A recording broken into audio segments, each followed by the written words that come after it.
Hello and welcome, everyone. Thank you for joining us for Frost & Sullivan Institute's growth webinar, The Economics of Higher Education, Affordability, Access, and Return to Investment.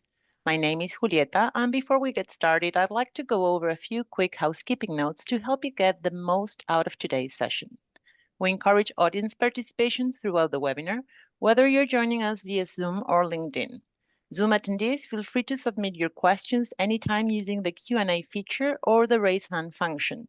If you raise your hand, we'll send you a private message to check if you'd like to speak directly to the panelists. If you're comfortable, we'll unmute you so you can ask your question live during the Q&A segment. LinkedIn viewers, please drop your questions in the comments. We're actively monitoring the stream and will include them in the discussion if time allows. Any questions that are not addressed during the live session will be answered by our moderator via email after the session. This session is being recorded and the replay will be available shortly afterward. If you're watching this on demand on either Zoom or LinkedIn, you can still reach out. Feel free to reach out with questions, feedback, or suggestions. We'd love to hear from you. We'll also be running a live poll question during the session. Your input is important, so please take a moment to participate when they appear. That's it for housekeeping. We're thrilled to have you with us today. Let's dive in. And for that, I want to hand it over to Frost & Sullivan's Global President and Managing Partner and Frost & Sullivan Institute's Director, Aroop Zutshi, who will lead today's growth webinar.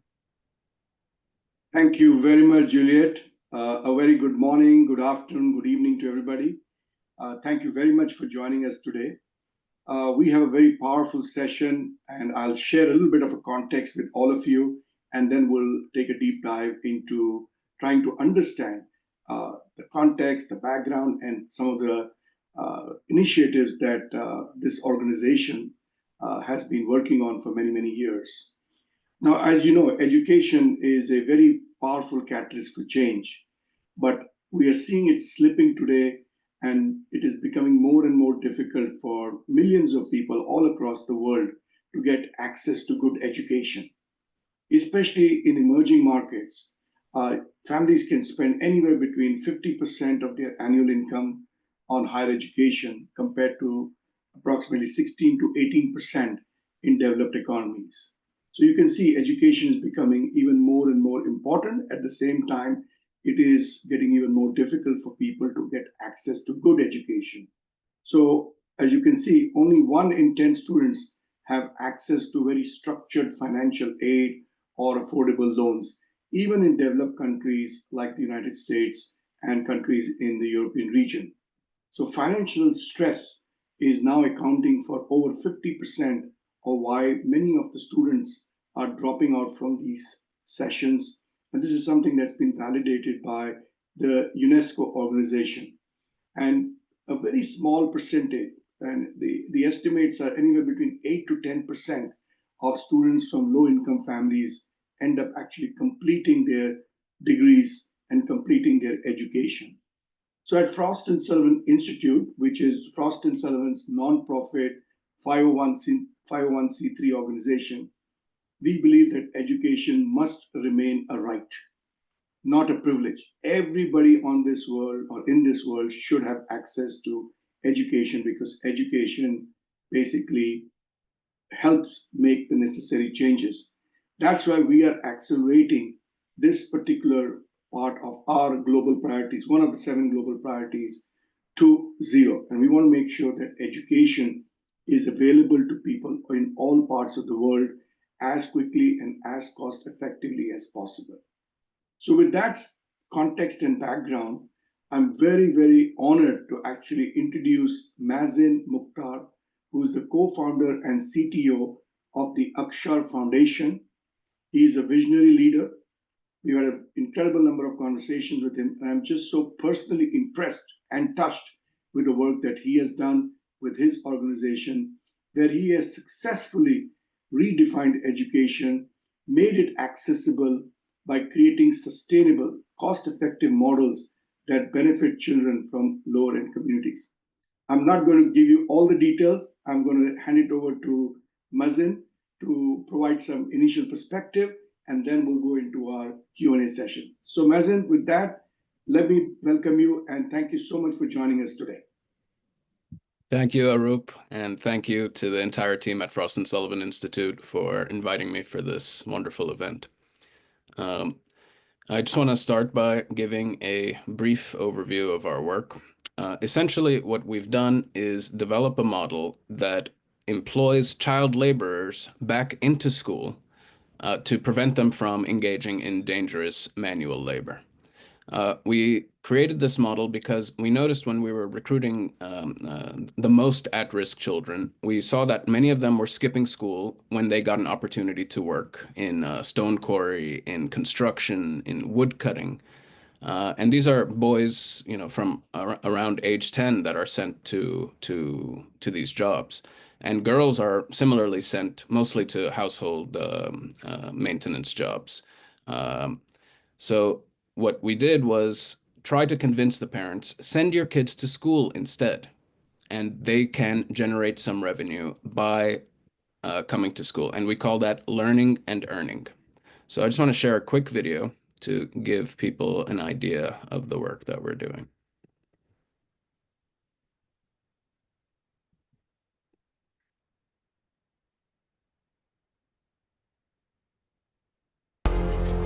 For 25 items of plastic a week, the Akshar School in Guwahati provides its students free and holistic education. A solution that was meant to tackle the abject poverty of children has now built an inspirational model of education fostering sustainability and equality. Bharat और waste to wealth की बात आती है तो हमें देश के कोने कोने से अनगिनत उदाहरण देखने को मिलते हैं। असम के कामरूप मेट्रोपॉलिटन डिस्ट्रिक्ट में अक्षर फोरम इस नाम का एक स्कूल बच्चों में सस्टेनेबल डेवलपमेंट की भावना भरने का, संस्कार का एक निरंतर काम कर रहा है। यहाँ पढ़ने वाले विद्यार्थी हर हफ्ते प्लास्टिक वेस्ट जमा करते हैं, जिसका उपयोग इको फ्रेंडली ईंटें और चाबी की चेन जैसे सामान बनाने में होता है। यहाँ स्टूडेंट्स को रिसाइकलिंग और प्लास्टिक वेस्ट से प्रोडक्ट बनाना भी सिखाया जाता है। कम आयु में ही पर्यावरण के प्रति ये जागरूकता इन बच्चों को देश का एक कर्तव्यनिष्ठ नागरिक बनाने में बहुत मदद करेगी। To you a story about a unique school on the outskirts of Guwahati that is bringing in a paradigm shift in how schools are run. Founded by a young couple with the aim to bring children from poverty-stricken families to schools, the Akshar School in Pamohi has not only reduced dropouts, and it has helped to stop child labor as well. Here, poor students earn while they learn, and believe it or not, the tuition fee in school is only accepting plastic waste. Here's Ratndeep Chaudhary with a special report.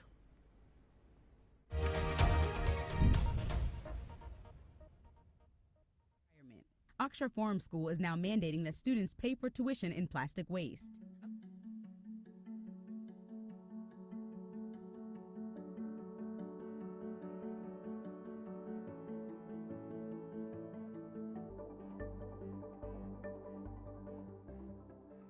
Thank you ji, ये रखिए। ये क्या है? Plastic. Plastic नहीं चलता, रोकड़ा, money money. अरे लेकिन ये तो चलता है। यहाँ नहीं चलता। यहाँ नहीं चलता? बिल्कुल नहीं। लेकिन आसाम के एक स्कूल में तो चलता है। क्या? हाँ, आप OMG मेरा इंडिया देखते हैं? बिल्कुल। हाँ, तो चलिए आपको दिखाते हैं कि आसाम के एक स्कूल में इस प्लास्टिक के बदले में बच्चों को क्या मिलता है। That plastic is recycled by our teenager students to make eco bricks from the plastic, and those eco bricks we use for different kinds of construction. Like we have made a planter at our school. We are also building pathways connecting the classrooms, and in future we want to build a toilet with the eco bricks. I can say and write what I did this morning. एक और OMG वाली बात ये है कि यहाँ के बड़े बच्चे छोटे बच्चों को पढ़ाते भी हैं।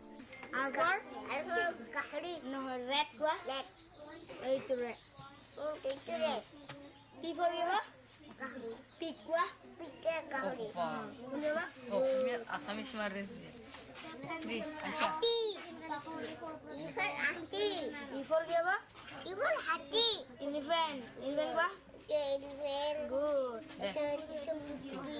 C for for cat dia. Good. The goal was to create a school that would teach the conventional subjects, math, English, science, but combine that with vocational training so that they learn valuable job skills. जैसे carpentry, embroidery, farming और gardening. Fix করেছে আর ভালো করে ঠিক করে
So we've created. All right, fantastic. Perfect, Mazin. Thank you very much for sharing that video. As I said, very inspiring in terms of what you're doing. So let me actually start. You mentioned the word learning and earning. So can you share a little bit about what does learning and earning model look like at Akshar Foundation? And from your perspective, why is it so effective? Yeah, so the our approach is that the students come to school. Most of the day, they're learning in their regular classes. They're learning their languages and science and math. But for about half the day, they are employees. They're working in the school. They're teaching younger children. They're growing food. They're preparing the food. They're making clothing. Even when a child gets injured, another one who's trained in first aid will run and get the first aid kit and patch them up. And for each of these contributions, the students are rewarded with points. And the points have a financial value. So it's kind of a replacement for offering them cash, but the result is the same as them earning a wage. And what we saw was dropouts are coming back to school. And not only that, but potential dropouts are being prevented. Child marriages are way down. So most of our students, their mothers were 14 or 15 when they had them. But with this model, we've been able to encourage girls to stay in school until 18, 19, finish their education, and then, maybe start thinking about starting a family. So what we've discovered is that education systems seem to be devised around a collectivist kind of framework that's focused more on sharing and treating all the children as a batch style approach, so treating all the children as the same. Whereas we've kind of shifted into what you could say is more of a capitalist framework. And we believe that's necessary because these children are living in a capitalist society. Even if they have free education, they can't necessarily afford the luxury of skipping work and coming to school. So what was needed was an entire rethink of the economic circumstances that children in poverty face, and designing the entire school around their needs, their unique needs. And we've seen tremendous success at preventing dropouts, getting dropouts into school, preventing child marriages. And now, thanks to recognition from organizations like Frost and Sullivan, we've been able to scale up these efforts. We're currently training over 1,000 public school teachers in India to implement our model. Because the government is fully behind. In that video, we saw the Prime Minister of India endorsing our model, and that has enabled us to scale rapidly. But the idea, fantastic. How can we address the economic circumstances of children in poverty to enable them to succeed in school? Now, thank you very much for that insight. But what I wanted to also find out is, how do you ensure financial sustainability with a model like this? And of course, you also have to maintain high levels of education, the quality of education. How are you able to balance this? So our students are productive. So they're providing services to their community. Uh, they tutor the younger children. They recycle plastic. They create products from waste plastic. Actually, I have one more video that I can share while I'm talking. So the students craft and create products, and then the students themselves participate in selling these products, which generates revenue for them. The idea, the revenue generated by the students is never enough to fully cover the cost of education, but it helps to offset some of those costs. And more importantly, it instills an entrepreneurial mindset in the students, so that they're constantly equating education with potential increases in earnings. So our students not only participate in learning and earning, but we have another mantra, which is learn more to earn more. So the more skills you have, the more complex the topics are that you're teaching younger children, the higher your pay will be. So they learn that if I study hard and work hard, my income will increase, my earning power will increase, my ability to provide for my family will increase. And that's a powerful motivator for them. But yeah, the products and the services that the students generate helps to offset some of the cost. So this is classroom furniture made by students using waste plastic and wood that they've created, and that helps to bring in revenue for themselves and for the school. Oh yeah, that's the one of the only ways you can financially make it sustainable. But from a technology platform standpoint, are you using any technologies? Are these technology platforms able to lower the cost of education and, of course, also make it accessible? So, how are you leveraging these technology platforms, and can they be leveraged to make it more accessible and affordable in terms of education?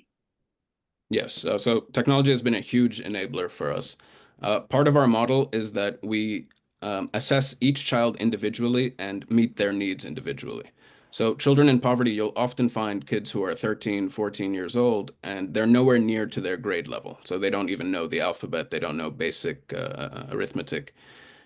So the challenge became, how can we provide a customized learning experience for, a vast number of children? And the only way that's been enabled is through the use of technology. So we have a proprietary software that we've developed where each child can log into a tablet, and the tablet knows their individual level. So, you need math, you need to learn addition. In English, you're still learning how to read three-letter words. In Assamese, or whatever local language they're learning, they might be at a higher level.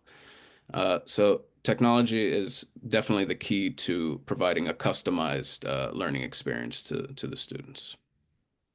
One challenge with that has been that we've had to develop software in the local language. So most of the technology resources available are in English, but our approach requires that for primary education, the focus should be on the mother tongue of the children. Otherwise, education becomes an alienating kind of experience for them, where that's often the case in developing countries where the English language is associated with learning and education, but we're trying to change that. And the technology is getting to the point where it can incorporate, the thousands of various local languages that are there in the world.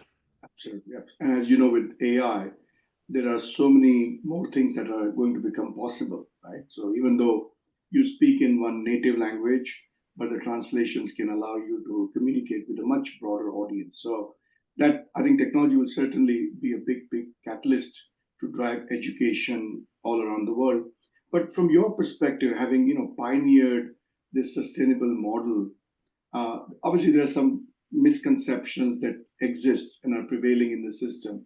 From your perspective, what are some of those biggest misconceptions on alternate financing, and how can we change this mindset of people more towards sustainable models? How do we take this message, the pioneering work that you've done, and get it across to more and more people in the world?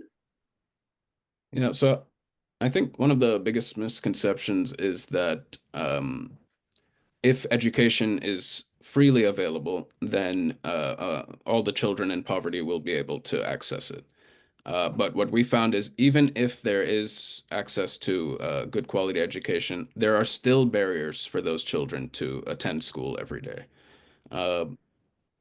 And what we believe is that it needs to go further than providing free education or low cost education. There needs to be employment opportunities in the school. There also needs to be a clear what we call a school to career pipeline. So children and parents need to see that there's a pathway for every child to secure a high skilled profession.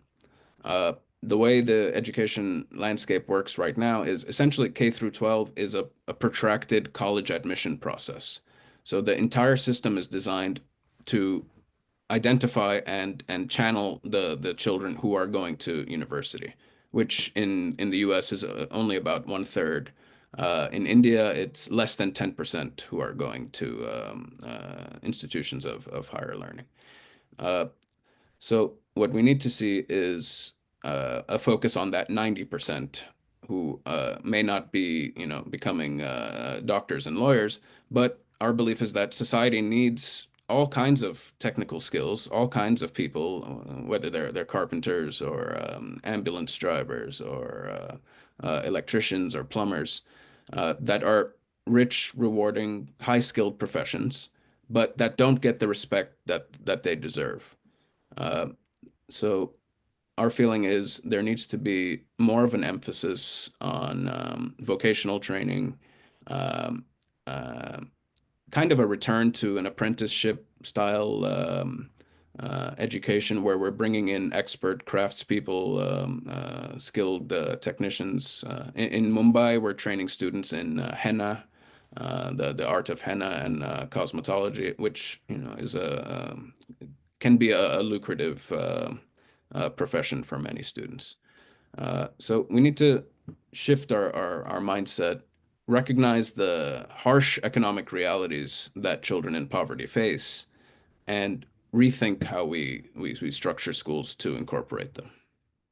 No, I completely agree. In fact, if you go to all major cities in the world uh, and look for some of these basic skills, but very important skills, like you said, plumbing, masonry work, carpentry work, it's very difficult to get good, talented, skilled labor for that. And I think I completely agree to get population across the world, masses to be employed, gainfully employed, having schools that can or institutes that can provide that can be very, very powerful in my opinion. So I think point very well made, and I hope the audience that is listening to this conversation today uh, hope participates with us in seeing if there's a way in which we can make that connection happen from what you're doing to what some of them can do and work with governments worldwide to push this agenda. And some of the most developed countries, including Germany, for example, has a huge focus on skills at the machine shop level. So I can totally understand it. But what always intrigued me, Mazin, was the plastic collection model that your organization started. So besides, of course, education, what else has it achieved?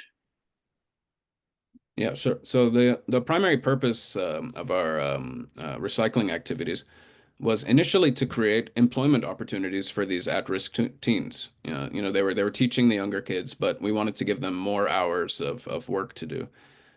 So we started as far as we know, the first school plastic recycling center, where these teens are going out and collecting from homes surrounding the school and from businesses near the school. Uh, and then those teens were earning income by recycling the plastic into eco bricks, which the school would use for construction projects. Then we wanted to recruit the parents to participate, segregating their household waste and sending it to school. But when we asked the parents, please send us your plastic for recycling, they didn't do it. The common the habits in Indian villages and cities, unfortunately, is to just discard your plastic where you're standing. You finish a packet of chips, you drop it on the ground. Every few days, somebody sweeps up a pile of the waste and lights it on fire. And we saw that in the winter, our students were huddling around garbage fires to get some warmth, and often complaining the next day of headaches and harms caused by the fumes from inhaling this trash. So when we asked the parents to participate out of a sense of responsibility, they didn't do so. Uh, so until that point, the school was free. We told them, look, now the school's not going to be free anymore. You have to pay for the school bus, you have to pay for uniforms, you have to pay for all of that. And you can pay with cash or you can pay with your household plastic. And immediately overnight, we got 100% compliance. 100% of the parents were segregating waste to send it. And the message we wanted to send is that this plastic waste has value. It's a valuable commodity. It's not something that should be discarded into rivers or burned in front of the house. And by equating that with school fees, we were, very successful at getting parents to see that value. Now our students, even if they see plastic on the roadside in good condition, they see it as a valuable resource that can go into a new product. So it's been very successful at shifting mindsets. And now the government of India has a program called the Clean India program, Swachh Bharat mission. And they've recruited us to extend this program, this model, to even to the private schools. So now we're going after, we're targeting the rich schools. And in those schools, they're offering credit. They're offering marks for marks on bonus points on exams for students who are bringing in plastic regularly. And in that program, we're up to 15,000 private school kids, and we're working with 15,000 government school kids now. So the message is spreading that plastic waste is wealth.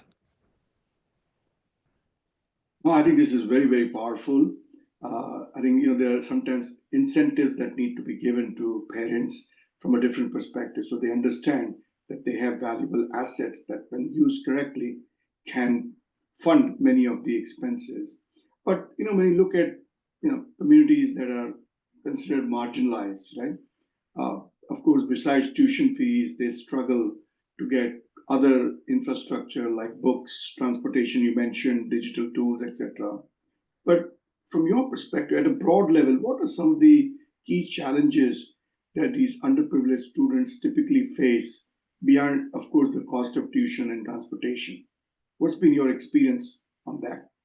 Yeah, great question. Unfortunately, they face challenges in virtually every dimension, even beyond the cost of attending school. So, for example, there was an idea maybe 10, 20 years ago that we could distribute computers or one laptop per child to every child in need, and that would address some of their educational needs. But most of our students live in houses that are made of bamboo, that are, kind of shanty houses.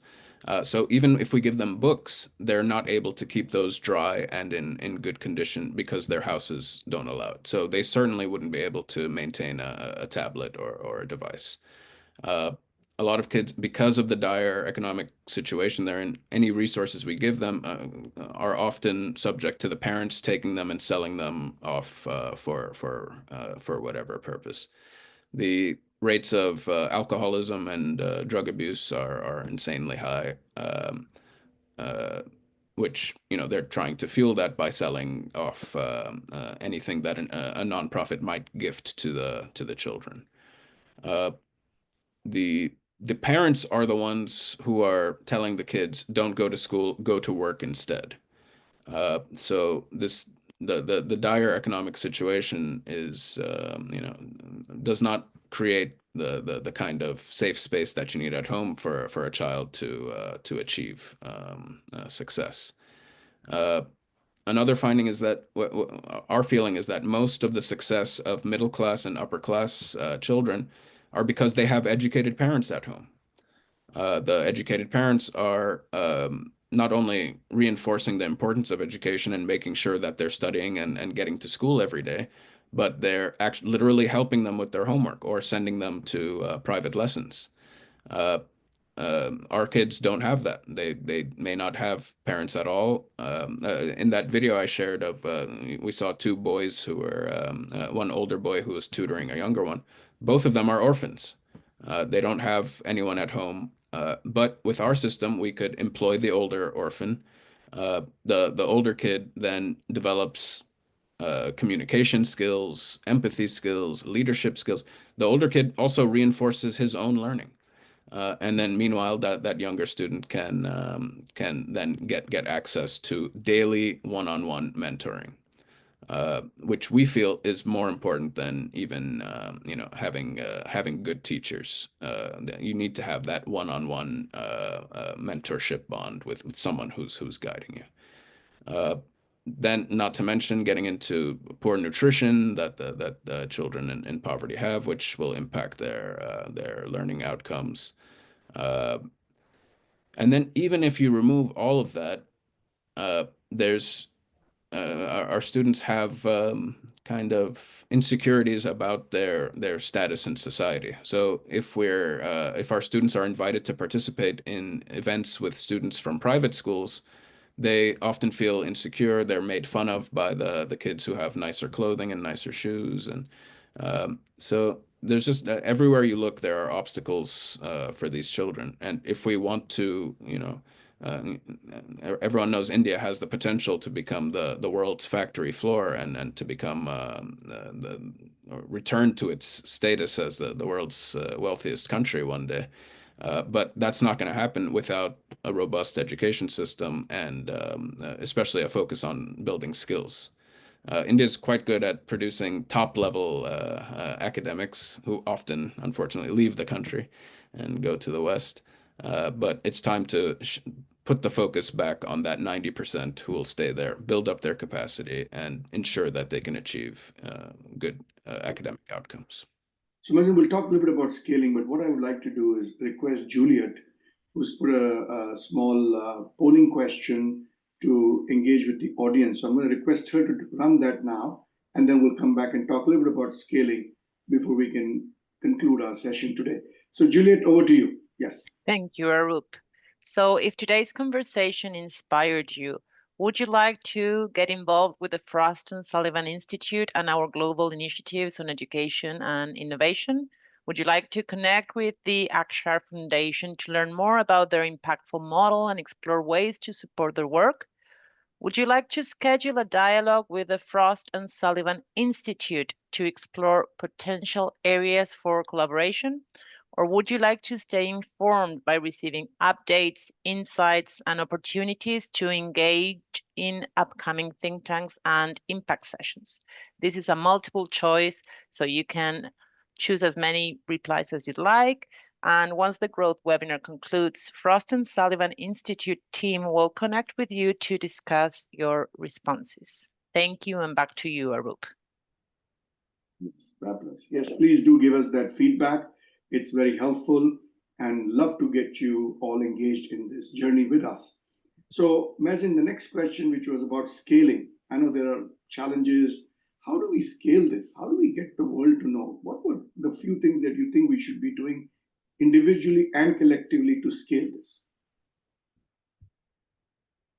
Well, so we're currently working on scaling. The education minister of Assam told us he wants to see our model in all 40,000 schools in the state of Assam.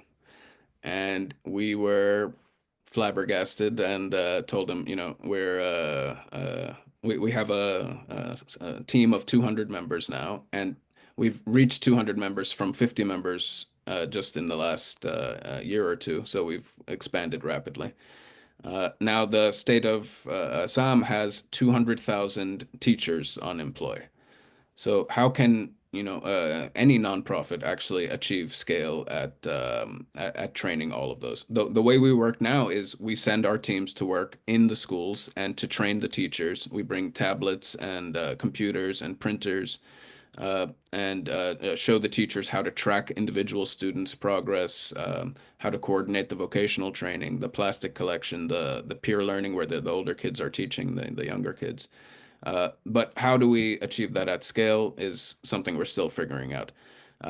What we've started to do is to work with the government's teacher training apparatus. So the government itself has systems in place for building the capacity of teachers.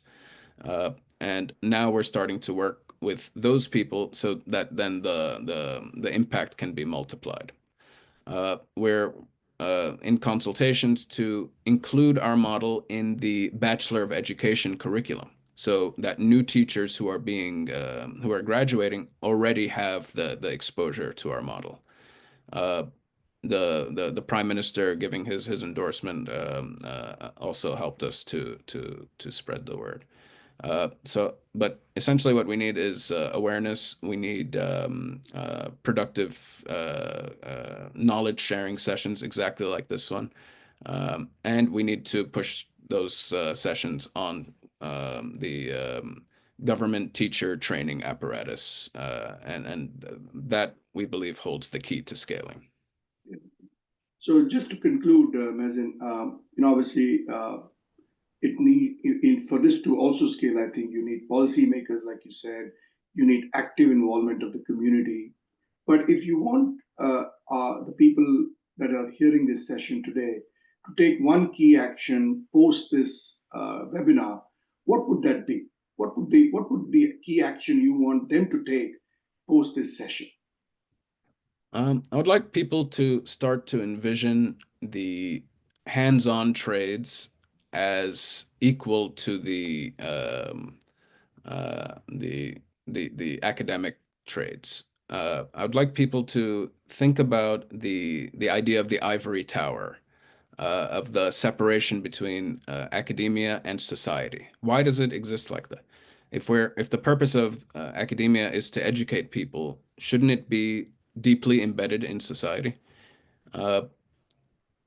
Our model was inspired by, in part, by a few radical programs, especially one program that I was a part of at the University of Maryland, and it was called a service learning program. The idea with that program was college students were paired up with senior citizens in the community, and they learned about the needs of the aging, but they also served the community.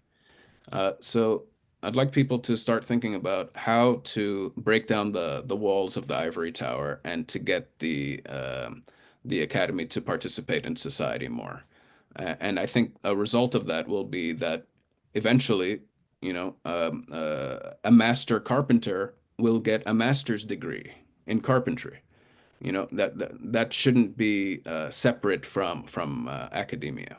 And if we incorporate these other hands-on trades, the inequalities that exist in education will be mitigated. Fabulous, fabulous. I know this is such an exhaustive topic. It's massive in its scope because education touches, like you said, every country in the world, and everybody is keen to make sure that educated workforce, educated citizens are a lot more valuable in terms of their contribution. I know we are short of time, Mazin. One more thing I wanted to add. Sure, if please, anyone wants to directly participate, we have had Good Samaritans who have been essential in our scaling up. And what they've done is set up meetings for us with local government officials. They learn about our model. They say, I want to see this model implemented locally. And they set up the meetings to make that happen. So that's something people can always do. And that has enabled our scaling into multiple states in India now. Fantastic. So I think that's fabulous. I'll encourage everybody on the call to come join us on this journey. Let's come together, because I think when we work together, we can make a small dent in the universe, is the way I look at it. So thank you very much, Mazin. Once again, I really appreciate all your help and support. I wish you the very best, and I wish all the members of the audience the very best as well. With that, I'm going to hand it over to Juliet so she can help us wrap up the session today. Juliet, over to you. Thank you, Aroop.